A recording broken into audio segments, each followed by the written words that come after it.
وشر الأمور محدثاتها وكل محدثة بدعة وكل بدعة ضلالة وكل ضلالة في النار. Ada yang bertanya ini, umat Islam tak ada yang dimusuhi oleh Ahlus Sunnah, yang dimusuhi hanya Wahabi.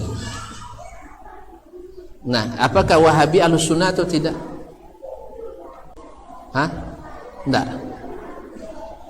Enggak Wahabi, enggak Ahlus Sunnah. Terus ahlu apa mereka?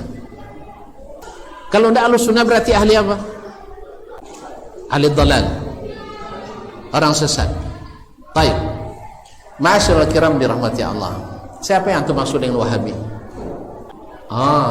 Yang disebut oleh Al-Lakhmi, yang hidup di abad ke-4 Hijriah. Itu Abdul Wahab bin Rustum Al-Khariji. Ini benar.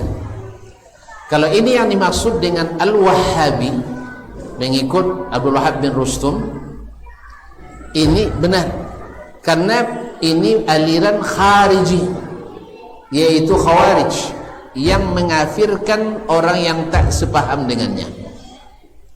Dan alhamdulillah ini sudah pupus, walaupun pemahamannya masih ada yang memakai, tapi alirannya sudah selesai.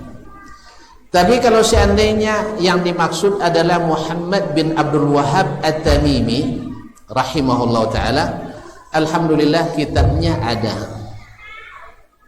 yang mengatakan bahwa yang dimusuhi Wahabi seperti ini karena tidak Ahlus Sunnah. Saya yakin dia tidak memahami atau mungkin tak pernah membaca kecuali dengan benci. Silakan baca kitabnya.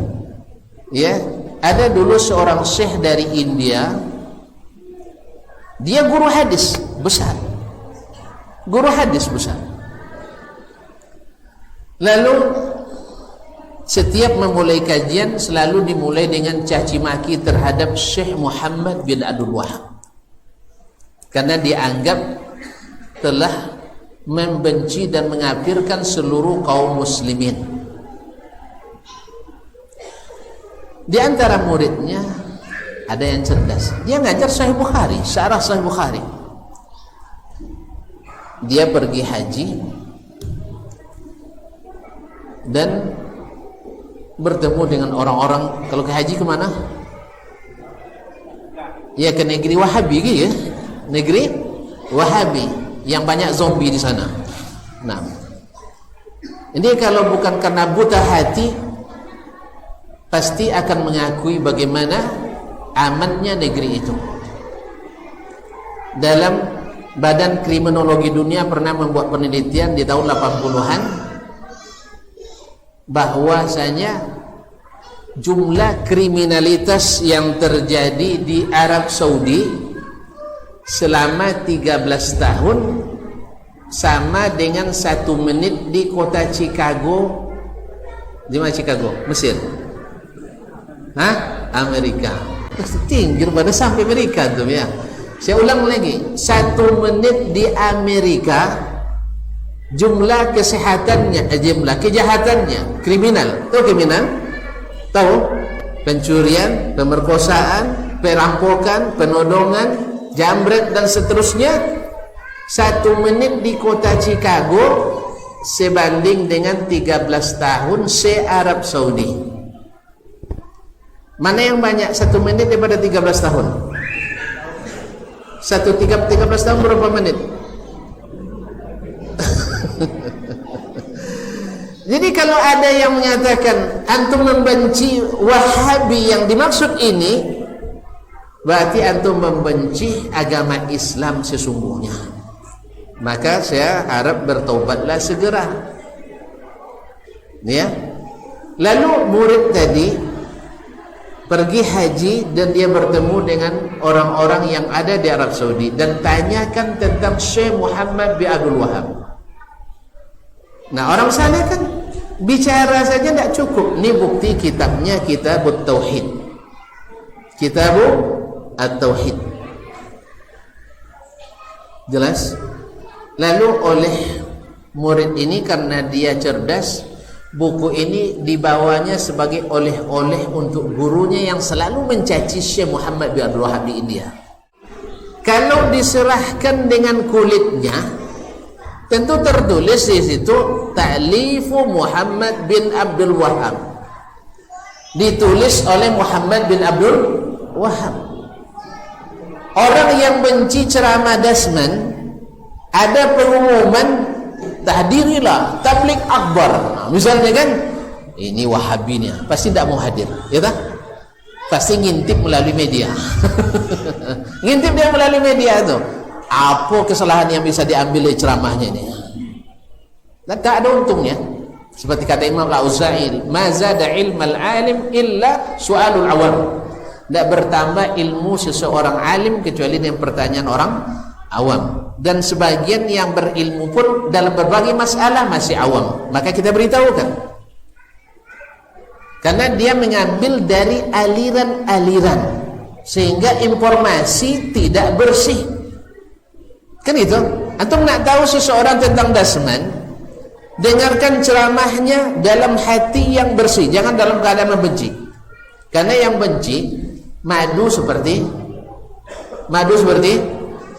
racun, gula pun pedas, madu pahit. Kaum muslimin dan muslimat dirahmati Allah.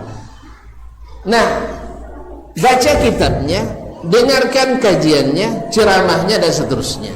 Tapi hati-hati dengan subuhatnya. Kalau ada subuhat, hati-hati juga.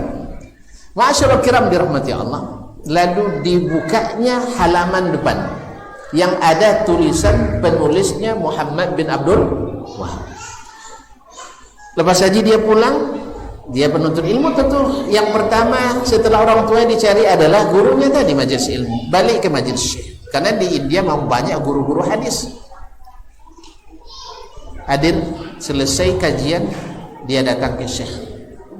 Syekh, saya alhamdulillah baru selesai dari tanah suci, ini bawa oleh-oleh istimewa buat syekh.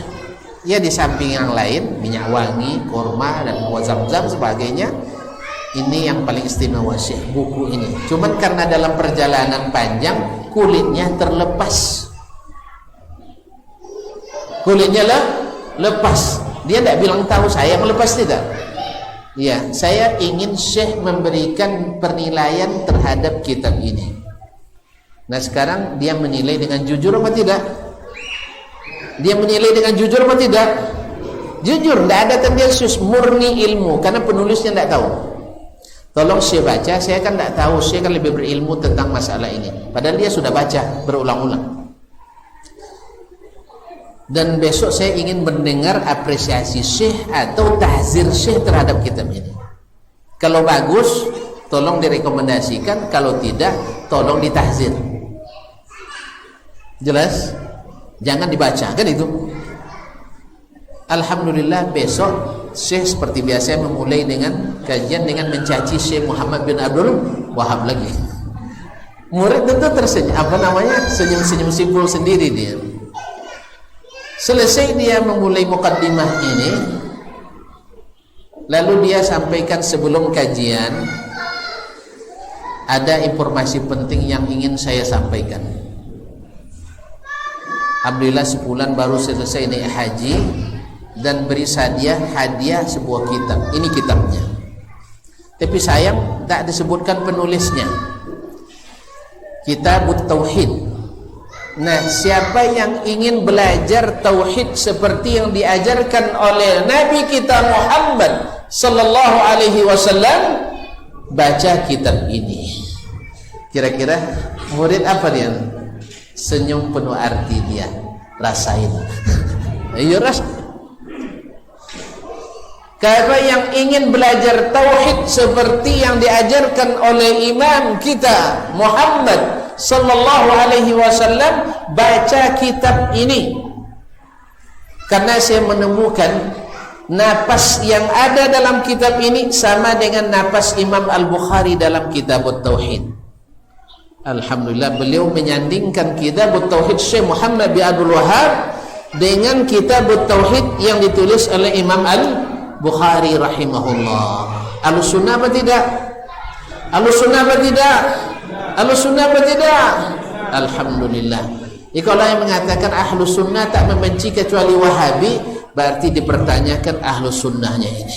Sunnah yang mana? Jangan-jangan sunnah selain Nabi sallallahu alaihi wasallam. Akhirnya setelah selesai kajian, Syekh didatangi oleh murid tadi. Syekh, saya nak nanya, apakah saya tidak salah dengar tadi? Maksud kamu?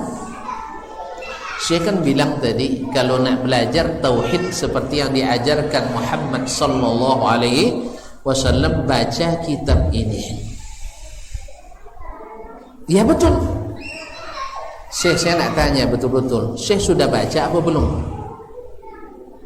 Ya ibn akhi, ingat, saya tamatkan 3 kali kitab ini sebelum saya bicara. Awak dah baca judul, baca daftar isi, selesai kan? Dia tamatkan kitab itu 3 kali dalam malam itu. Saya seolah mendapat hadiah yang lebih berharga dari hadiah yang lain. Terus boleh nggak saya sebutkan siapa penulisnya? Siapa penulisnya? Inilah orang yang selalu kita laknat sebelumnya. Maka Syekh langsung menangis terisak-isak karena telah menzalimi seorang dai muslih mujaddid, Imam Muhammad bin Abdul Wahhab, yang menghidupkan kembali sunnah Nabi seperti yang dipahami oleh as-salafus salih. Jadi kaum muslimin karena tidak tahu memusuhi. Betul lah kata pepatah orang Arab, an-nasu aduwwu ma jahilu.